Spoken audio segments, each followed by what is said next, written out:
سے کم 3 دن یا زیادہ سے زیادہ 10 دن کے ایام ہوتے ہیں جس کی ماہواری کہا جاتا ہے، اس میں تو نماز اللہ نے معاف کر دیا ہے، اس کو اللہ نے نماز کو معاف کر دیا ہے، لیکن اس کے روزے کی قضا کرنی پڑے گی کہ اپنے بھی گھروں میں آپ بتلا دیں گے کہ اس جو روزے اس پر قضا ہو گئے اس کو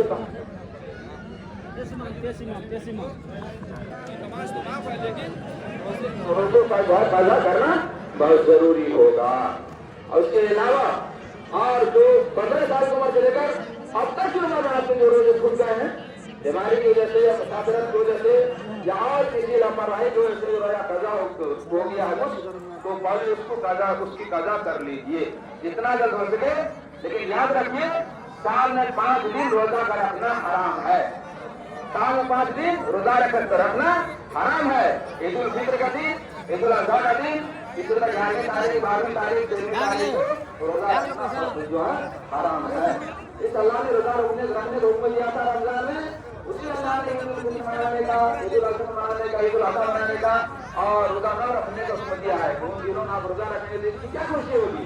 اللہ نے کھانے کو دیا، کھائیے پیے، اور اگر آپ روزہ رکھنے کا مطلب ہے تو بتانے کو کون کھائے گا؟ وہ سب جائے گا، برباد ہوگا، گناہ ہوگا۔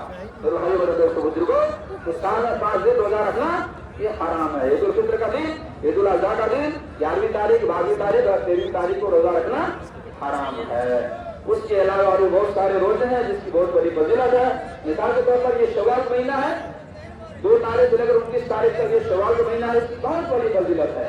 یہ فضیلت دوسرے مہینے تو حاصل نہیں ہے۔ مثال کے طور پر اللہ کے نبی صلی اللہ علیہ وسلم نے فرمایا کہ من صام رمضان ثم اتبعه ستا من شوال كان كصيام الدهر۔ سنیے، اللہ کے نبی صلی اللہ علیہ وسلم نے فرمایا کہ جس نے رمضان شریف کے روزے رکھے پھر اس کی اتباع میں 6 روزے شوال کے رکھے، 29 تاریخ 2 تاریخ سے لے کر 29 تاریخ تک میں 6 روزہ رکھا کا لگاتار یا بیچ سے چھوڑ کر کے رکھا تو ایسا ہے جیسا کہ پورے سال روزہ رکھا۔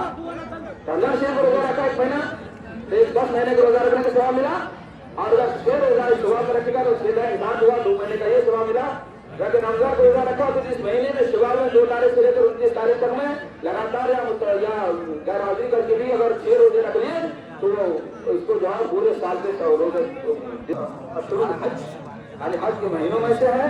پھر جو ہے عید الاضحیٰ سے 1 دن پہلے 9ویں تاریخ یعنی یوم عرفہ کو روز کے روزے رکھنے کی بہت بڑی فضیلت ہے۔ اللہ کے نبی صلی اللہ علیہ وسلم نے فرمایا کہ جو یوم عرفہ کو روزہ رکھے گا اس کو 2 سال روزہ رکھنے کا ثواب ملے گا، 2 سال گناہ اس کا معاف ہوگا، اس سال جو گزر گیا جو 1 سال آنے والا ہے۔ محرم المحرم کے 10ویں تاریخ کو روزہ رکھنے کے ثواب 1 سال گناہ کا کفارہ ہو جاتا ہے۔ اور ایک حدیث میں آیا ہے اس روایت میں کہ 9ویں تاریخ کو بھی رکھے، 9ویں 10ویں کو یا 10ویں 11ویں کو رکھے۔ اللہ کے نبی صلی اللہ علیہ وسلم نے جو روزہ رکھا، روزہ رکھنے کو حکم دیا تو اس وقت یہ بات سامنے آئی کہ یہود و نصارہ بھی اس دن روزہ رکھتے ہیں۔ اللہ کے نبی صلی اللہ علیہ وسلم نے فرمایا وہی بقیت لعنت من التاسع، اگر میں زندہ رہا تو آئندہ سال 9 تاریخ کو بھی روزہ رکھوں گا۔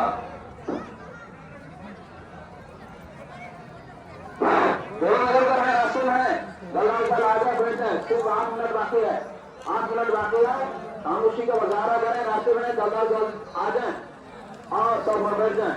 میرے دوستوں بزرگوں، اور اسی طرح سے یہ روزے جو ہمارے چھوٹ گئے یا قضا ہو گئے اس کو رکھنے کی نیت کر لیجیے۔ اس شوال میں جس اللہ توفیق دے یہ روزے رکھنے کی بھی نیت کر لیجیے، اور یہ نیت کر لیجیے کہ انشاءاللہ ثم انشاءاللہ پوری زندگی ہم نماز کی پابندی کریں گے۔ نماز کا ہونا روزانہ 5 وقت یہ بہت ضروری ہے۔ اس طرح سے بدن میں جس میں سر کی اہمیت ہے، بلا سر کے آدمی زندہ نہیں کرا سکتا ہے، اسی طرح سے بغیر نماز کے مسلمان مکمل مسلمانیں کچھ کی نہیں سمجھی جا سکتی ہے۔ میرے بھائی میرے دوستوں بزرگوں، اس لیے یہ کرنے کی انشاءاللہ پوری زندگی نماز پڑھنی ہے، اور جو روز